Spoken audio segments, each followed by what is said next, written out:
Guys welcome back to another episode of football daily. और आज के एपिसोड की जो हमारी पहली अपडेट है वो भाई इंडियन फुटबॉल से काफ़ी बड़ी अपडेट है। अब तुमको पता है कि यहाँ पर अगर हम आईएसएल का ब्रेकडाउन करें, यानी कि इंडियन सुपर लीग जो कि प्रीमियम फुटबॉल लीग है इंडिया की, उसका अगर हम ब्रेकडाउन करें कि कौन कितना खरीदता है और कितना पैसा छापता है, तो आपको समझ में आया कि यहाँ पर एक हिस्सा है यहाँ पर स्टार नेटवर्क का, एक हिस्सा है यहाँ पर एफडीएसएल का।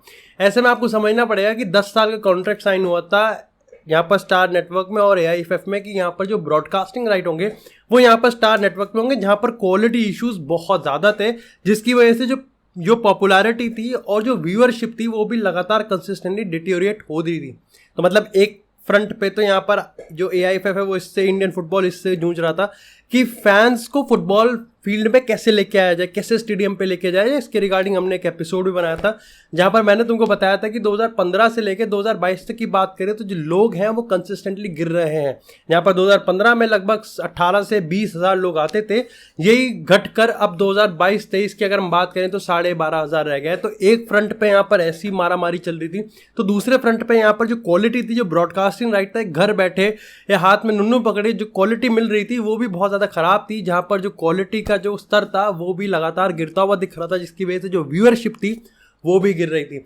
ऐसे में भाई साहब हमारे जो यहाँ पर जो जियो रेवोल्यूशन के चाचा हैं वो यहाँ पर बचाने के लिए आए थे। और तुमको पता है कि जियो सिनेमा की बात करें, इस पूरे जियो इकोसिस्टम की बात करें तो ला लीगा, सीरिया और वर्ल्ड कप 2022 के बाद और आईपीएल के यहाँ पर राइट्स खरीदने के बाद एक बार फिर से यहाँ पर जियो एक मेजर स्पोर्ट्स की व्यूअरशिप खरीद रहा है, और वो कोई और नहीं बल्कि आईएसएल है। ऐसे में यहाँ पर बताया गया है कि भैया अब देखो कुछ रिपोर्ट्स के हिसाब से यहाँ पर 500 करोड़ रुपए की डील हुई है, लेकिन काफ़ी लोग पॉइंट आउट कर रहे हैं कि जब कंपनी ही उसकी है, भाई एफडीएसएल भी एक सब्सिडरी है रिलायंस की, जियो सिनेमा की बात करें, जियो टीवी की बात करें और स्पोर्ट्स 18 की बात करें तो तीनों ही रिलायंस के अंडर ही आते हैं। ऐसे में कोई पैसा देने की कोई बात ही नहीं है। लेकिन जो भी हो, फन फैक्ट ये रहा कि भैया अगले सीजन से स्पोर्ट्स 18 पे, जियो सिनेमा पे और जियो टीवी पे आईएसएल यानी कि इंडियन सुपर लीग आपको देखने को मिलेगा। और इससे काफ़ी लोगों की जो एक्सपेक्टेशन है वो यहाँ पर बढ़ती हुई दिख रही है कि भाई जिस तरीके से आईपीएल की बात करें, जिस तरीके से फीफा वर्ल्ड कप की बात करें, ऐसे में यहाँ पर इंडियन सुपर लीग के भी जो ब्रॉडकास्टिंग तरीके होंगे, जो यहाँ पर क्वालिटी होगी, उसमें कोई खिलवाड़ नहीं किया जाएगा।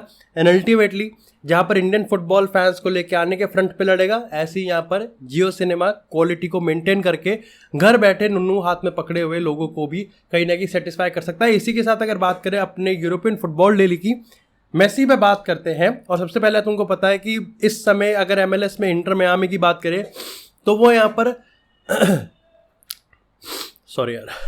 वो यहाँ पर 16 जुलाई को एक इवेंट प्लान कर रहे हैं, अनवील, जिसका नाम उन्होंने रखा और हाईली एंटिसिपेटेड है। उन्होंने उसमें किसी का नाम यहाँ पर डिस्क्लोज नहीं करा है, ना ही लियोनेल मेसी का और ना ही सर्जियो बुस्केट्स का। लेकिन ऐसे में यहाँ पर बताया जा रहा है कि 4 PM मैक्सिकन टाइम और 5:30 बजे मैक्सिकन टाइम में एक और इवेंट है जिसको गोल्ड कप कहा जा रहा है, कॉन्काकैफ उसका ऑर्गेनाइजर है। ऐसे में यहाँ पर एमएलएस ये चाहता है कि पूरे अमेरिका में सिर्फ एक ही गूंज, एक ही लहर में एक ही आवाज़ निकले कि भाई मेसी का आज अनवील है, और मेसी को यहाँ पर ऑफिशियली यहाँ पर अनवील किया जा रहा है as the new Inter Miami and MLS face.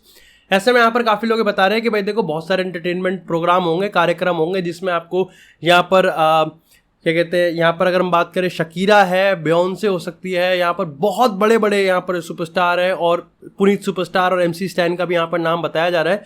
ऐसे में यहाँ पर ये लोग बताया जा रहा है कि लियोनेल मेसी जस्ट उस टाइम पे आ सकता है जहाँ पर शायद से वो एडजस्टेंट कर जाए गोल्ड कप से। ऐसे में यहाँ पर एमएलएस इस समय कॉन्काकैफ के साथ डायरेक्टली नेगोशिएट कर रही है कि भाई जब तुम्हारे गेम का एक हाफ टाइम होगा ना, तो क्या उसमें हम तुम्हारी स्टेडियम में स्क्रीन पे अपना वो वेन्यू चला सकते हैं। इसका रीज़न सिंपल ये है कि यहाँ पर जो एमएलएस है वो ये मानती है कि भाई इस समय एक ही लहर होनी चाहिए और एक ही चीज़ चलनी चाहिए, यहाँ पर हमारी व्यूअरशिप में कोई दिक्कत नहीं आनी चाहिए। ऐसे में यहाँ पर अभी तक कोई डायरेक्टली और ऑफिशियल अनाउंसमेंट हुई नहीं है, लेकिन आप मान के चल सकते हो कि ये चीज़ होने वाली है। खैर, अगर मेसी की बात करें तो मेसी के रिगार्डिंग कल लेपोर्ता ने एक इंटरव्यू दिया, और इंटरव्यू था जो मुंडो डेपोर्टिवो का था, लेकिन बहुत लंबा इंटरव्यू था। लेकिन फिर भी जब मैंने उस इंटरव्यू को पूरा पढ़ा तो वहाँ पर काफ़ी सारी चीज़ें, सबसे पहले उन्होंने कहा कि देखो यार हमको राइट बैक चाहिए, मिडफील्डर चाहिए जो कि हम ले सकते हैं। एक क्विक अटैचमेंट मैं कर दूं, जाओ कैंसिलो यहाँ पर हाईली टिप है कि वो यहाँ पर बार्सिलोना के नेक्स्ट एडिशन हो सकते हैं। इसी के साथ उनसे पूछा जाता है तो उन्होंने ये भी बोल दिया कि भाई देखो बार्सिलोना की टीम इस समय काफ़ी अच्छी है, बहुत अच्छी है, रियल मैड्रिड के भी लेवल पे है या फिर उससे भी ज़्यादा बढ़ के हो सकती है। साथ ही उन्होंने तीसरी चीज़ कहा कि भाई देखो, अगर जेवियर तेबस की बात करें, वो आदमी बहुत अडीग है, वो आदमी बहुत अड़ियल है और ऐसे में वो बारसा को कोई भी प्रिविलेज देने से मना कर रहा है। चौथी चीज़ उन्होंने कहा कि नेग्रेरा केस में जब कुछ था ही नहीं तो निकलना भी नहीं था। ऐसे में वो अब भी कहते हैं कि अगर किसी को लगता है कि नेग्रेरा केस में बार्सिलोना कल्प्रिट है तो वो जाए कोर्ट में, दरवाजा खटखटाए, चूसे में आ जाके जो भी करना है, लेकिन इन्वेस्टिगेशन के बाद यही पता चलेगा कि बार्सिलोना यहाँ पर बिल्कुल बाइज्जत बरी होने वाली है। लेकिन सबसे इंटरेस्टिंग पॉइंट आता है जब बात आती है यहाँ पर लियोनेल मेसी की। मेसी के रिगार्डिंग उन्होंने कहा कि देखो यार, the prospect and the मियर fact कि मेसी फिर से एक बार एज अ प्लेइंग करियर में बारसा के लिए खेलेगा, मैं उसके लिए अपने आप को गीला नहीं करना चाहता, क्योंकि हमारे पास ये चांस था लेकिन ये चांस गवा दिया गया है। यहाँ पर पहला टॉन्ट मारा है उसने लियोनेल मेसी पे कि चांस था, लेकिन लियोनेल मेसी ने इस बार वो चीज़ गवा दी है। उन्होंने कहा कि ये चीज़ तो तुम्हें लियोनेल मेसी से ही पूछनी पड़ेगी, क्योंकि हम तो सब चीज़ प्रिपेयर करके बैठे हुए थे। जो दूसरा स्टेटमेंट था वो उसने कहा कि देखो यार, ऐसा है कि हमारे में सब एग्रीमेंट हो रखा था और यहाँ पर लियोनेल मेसी भी आना चाहता था, बारसा उसके फादर भी आना चाहते, मतलब उसके फादर भी चाहते थे कि लियोनेल मेसी यहाँ पर आए। लेकिन अल्टीमेटली फिर एक दिन होता है कि जॉर्ज मेसी का फ़ोन आता है, वो कह देता है कि नहीं यार, लियोनेल मेसी तो यहाँ पर इंटर मियामी के लिए साइन कर चुका है, क्योंकि लियोनेल मेसी बहुत प्रेशर में था पीएसजी में। ऐसे में वो यहाँ पर प्रेशर वाली लाइफ से हटके अब सीधा काम और थोड़ा सा फ्री। अगेन टॉन्ट नंबर 2, जो कि आपको समझ में आएगा कि जब बार्सिलोना ने अपने ऑफिशियल नोट में भी यही चीज़ लिखा था, उसके लिए लेपोर्ता को गाली भी पड़ी थी कि आप फिर भी लाइक डिस्पाइट कि सबको पता है कि ठीक है यार, इंटर मियामी, सऊदी, ये सारी लीग जैसी नहीं होती, लेकिन आप फिर भी किसी की अस्मिता को आप ठेस नहीं पहुंचा सकते। लेकिन फिर भी यहाँ पर टॉन्ट नंबर 2 ये था। तीसरा टॉन्ट नहीं है, लेकिन हाँ डेफिनेटली क्लैरिफिकेशन है, सफाई उसने ठीक से दी नहीं। जब ये पूछा जाता है उससे डायरेक्टली, ऐसे इंटरव्यूज होने चाहिए, गोदी मीडिया की तरह नहीं होने चाहिए। उसने ये चीज़ कहा कि भाई लियोनेल मेसी ने तो साफ साफ ये कहा कि भाई उसको यहाँ पर एक फॉर्मल ऑफर नहीं मिला है। लेपोर्ता ने इस चीज़ को आंसर नहीं करा बल्कि डॉच करा और उसने ये चीज़ कहा कि यार, हमारी लालिगा से बात हो गई थी और उनसे हमारे बिल्कुल बीच में यहाँ पर आपसी सहमति बन चुकी थी कि लियोनेल मेसी का जो कॉन्ट्रैक्ट है वो हम यहाँ पर बार्सिलोना में लगा सकते हैं, लेकिन यहाँ पर अल्टीमेटली चीज़ें फाइनलाइज नहीं हुई, इसलिए यहाँ पर ये चीज़ें नहीं हो पाई। यहाँ पर इसको फैलेसी कहते हैं, दिमाग खराब करना कहते हैं, यानी कि कुल मिला के उसने क्वेश्चन का आंसर नहीं दिया बल्कि क्वेश्चन को ही घुमा दिया। जो क्वेश्चन था वो ये था कि क्या आपने कॉन्ट्रैक्ट भेजा था कि नहीं भेजा था, इसका आंसर ना देके उसने क्वेश्चन का ही ग्रुप बदल दिया और क्वेश्चन बना दिया उसने कि क्या आपके जो इंटेंशन थे मेसी को साइन करने के वो असली थे या नहीं थे, और इस चीज़ को उसने प्रूव कर दिया। जबकि क्वेश्चन कुछ और था, उसने क्वेश्चन को रूप कुछ और दिया और फिर उसको आंसर कर दिया अपने कंफर्ट के हिसाब से। यार देखो, ये लेपोर्ता चलता रहता है कि लेपोर्ता पता नहीं क्या करने की कोशिश कर रहा है, आई डोंट नो। वो खैर पॉलिटिशियन आदमी है भाई, उसको जब लगेगा कि मेसी को सपोर्ट करने से उसको वोट मिलेंगे तो वो कर देगा, और जब उसको लगेगा कि मेसी को अगेंस्ट जाने पे वोट मिलेंगे तो वो भी कर देगा। खैर इसी के साथ बात करें अपने दूसरे बकरे की, यानी क्रिस्टियानो रोनाल्डो की, तो सर क्रिस्टियानो रोनाल्डो भैया अल नसर के लिए वापस से आ चुके हैं। और यहाँ पर अल नसर का जो पहला फ्रेंडली था उन्होंने वो मिस किया, लेकिन आने वाले मैचेस में वो यहाँ पर हमको पार्टिसिपेट करते हुए दिख सकते हैं। और ऐसे में क्रिस्टियानो रोनाल्डो अपने एजेंट CR7 का ही फायदा उठा रहे हैं, क्योंकि FC पोर्तो के विंगर और मिडफील्डर यहाँ पर ओतावियो को वो चाहते हैं कि वो यहाँ पर अल नसर का ऑफर एक्सेप्ट कर ले।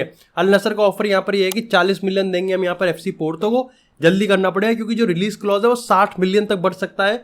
और वो चाहते हैं कि भाई जो 15 मिलियन पर ईयर का जो कॉन्ट्रैक्ट है और ऑफर है ओतावियो उसको भी एक्सेप्ट कर ले। वैसे में देखना पड़ेगा कि क्रिस्टियानो रोनाल्डो का ये इन्फ्लुएंस बन सकता है या नहीं रियलिटी में। लेकिन मैं बताऊं यार, अल नसर के जो तैयारी है ना नई लीग के लिए वो बेकार है। पर्टिकुलरली मेरे को लगता है कि जो सबसे स्ट्रॉन्ग टीम निकल के आ रही है वो अल हिलाल है। उसके बाद यार देखो, वैसे तो अल इत्तिहाद भी काम सही कर रही है, अल हाली भी ठीक ठीक है, लेकिन अल नसर भी लाइक तीसरे नंबर पे ही है इन चारों में से, जिन पे यहाँ पर इस समय लाइक पैसों की बरसात हो रही है। इसी के साथ अगर बात करें यहाँ पर चेल्सी की, तो तुमको पता है कि हाल ही में लुकाकू और ओबामेयांग को लेके काफ़ी ड्रामा चल रहा है। जहाँ पे लुकाकू को लेके मैंने तुमको बताया था कि पोचेटिनो के पास प्लान्स तो है, लाइक दिख रहे हैं, लेकिन लुकाकू तो इंटर में ही जाना चाहता है। ऐसे में सऊदी का भी एक बहुत बड़ा ऑफर लुकाकू ने ठुकरा दिया, क्योंकि अब वो इंटर में ही जाना चाहता है। इंटर का जो पहला बिड रिजेक्ट हो गया था, अब इंटर दूसरे बिड के लिए बहुत जल्दी वापस आने वाली है। ऐसे में बताया गया कि शायद से लुकाकू ट्रेनिंग को स्नब कर सकता है, लेकिन ठीक उसके 1-2 घंटे बाद ये खबर आ गई कि नहीं, वो 17 जुलाई को रिपोर्ट तो करेगा, लेकिन तब तक वो ये मेक श्योर करना चाहता है कि 5 दिन के अंदर इंटर अपना दूसरा बिड लेके आए और चेल्सी उसको एक्सेप्ट कर ले, और वो चेल्सी में कभी आए ही ना। मतलब वो इंटरेस्टेड भी नहीं है चेल्सी में जाने के लिए।